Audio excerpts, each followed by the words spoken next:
My parents robbed me of my childhood and teenage years. I'm 20 years old. Growing up, I never got to spend my summer mornings outside playing with my friends. I had to study, stay up to date with extracurriculars, and write pages to improve my handwriting, to be allowed an hour outside in the evening. While all my friends were having fun, I was inside crying with a pencil in my hand. All my extracurriculars were picked by my father, and they were all activities he found interesting. I was never once asked what I actually wanted to do. I never got to do sleepovers except with my cousin, just because my parents didn't want me to. I was to constantly study and get good grades, and if I slacked off even just for a bit, I was beaten with belts, shoes, and household objects. My father even spit in my drink once and made me drink it to humiliate me for disobeying him. Books were my only escape, so I would often get engrossed in them, but my father didn't even let me have this one thing. He humiliated me for having this insignificant hobby. He hid my books at one point and threw some of them away. Then came my teenage years, and it only worsened from there. The loneliness I was feeling in my childhood intensified. I was rarely allowed to go out with my friends, and on the occasion that I was,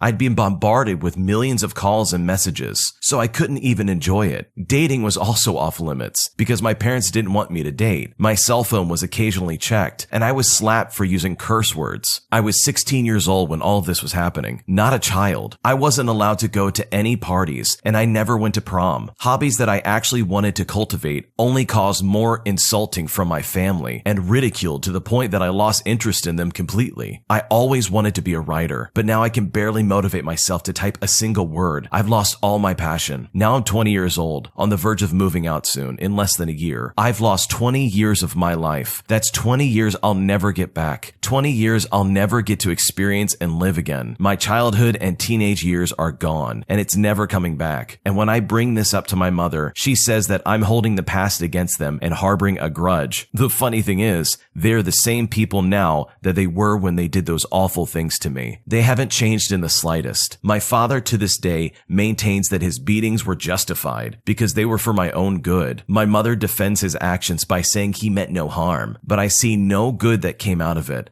and I am still hurting from it. I lost 20 years of my life to my parents, who were essentially my jailers. A quarter of my life is gone. What did I gain from all this except a lifelong of baggage? And Mom, if these were supposed to be the best days of my life, I really don't want to see what's in store for me ahead. I hope whoever wrote this story finds the happiness and the security that they deserve in life. It's one thing to have strict parents who expect a lot out of you, but it's another thing to just have absolutely abusive parents who clearly tortured this young lady all throughout her childhood and teenage years. Good for her for moving out and moving on. And it's such a shame that she lost her childhood and teenage years. But I genuinely hope she finds happiness and success moving forward. The full version of the story is over on the Am I the Jerk YouTube channel, so if there are any updates or anything that is added to this, that's where it'll be, in the same link. If you happen to be a Twitter user, also known as X, you can check out Am I the Jerk over on Twitter. Right now, it's similar to the Am I the Jerk Instagram, where there's sort of a text version of some of the stories, so that way it's a little easier to catch up on stories if you can't listen to audio for some reason, like if you're at school or work and you can't have headphones. The Am I the Jerk Twitter is a good option if you don't like to use Instagram or Facebook. And beyond that, we sometimes retweet funny things we see. So if you want to see any of that, go check it out.